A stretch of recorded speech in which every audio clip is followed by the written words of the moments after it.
So I've been using this Marin San Quentin for about a year now, and since then, I upgraded almost everything there's to upgrade, with the exception of the stock drivetrain, which was, and still is, the Shimano Deore 11-speed. Now I won't lie, this isn't my favorite drivetrain, but it is usable and reliable, which is why it stayed on the bike for as long as it did. Now I do plan on replacing this, but only because the Black Friday deals were able to hook another unsuspecting victim, and boy did they hook.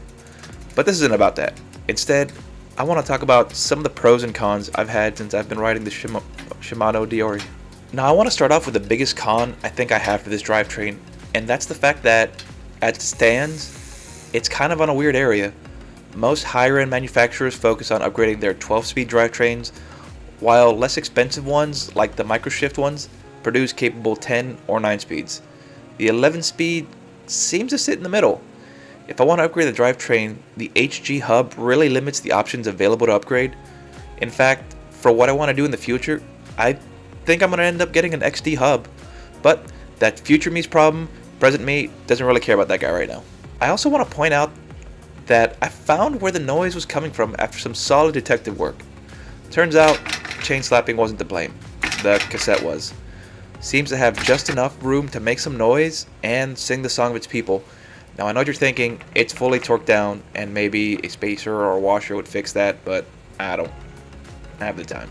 Now moving on to some of the things that I do like, the Deore is a clutch derailleur with a very capable 11 to 52 tooth cassette, which, that alone, makes this bike a real powerhouse at tackling climbs. Hardtails are usually better than full suspension counterparts, and this bike is more than capable at doing that. Sometimes I wish the front fork I put on had a lockout, but you know how it goes. You make a choice, and you live with the consequences, whether they're good or they're bad. And I gotta say, using the Deore's drivetrain has been good overall. The chain doesn't drop, shifts happen when I need them to happen, and best of all, using it as is allowed me to spend money on other areas of the bike, to which I think that was money well spent, and I don't regret. If I could have done one thing different, I might have held off on the wheels, but those were purchased on sale, so there's no love lost from me there either. The reason why I made this video today is just to inform viewers that not everything needs to be upgraded, especially not right out of the gate. I upgraded this because I knew I would use this bike for years to come, and before anyone asks, I'm aware that new models with the San Quentin are coming out, so just to be clear, I don't have any intentions of buying one at this time.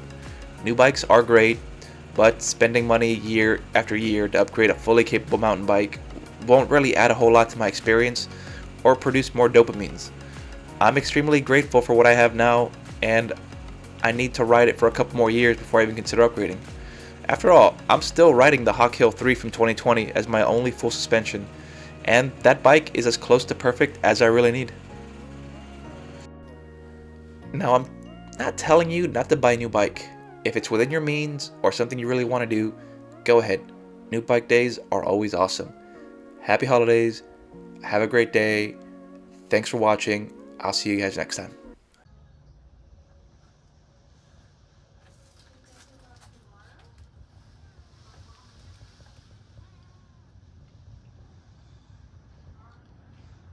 Betty.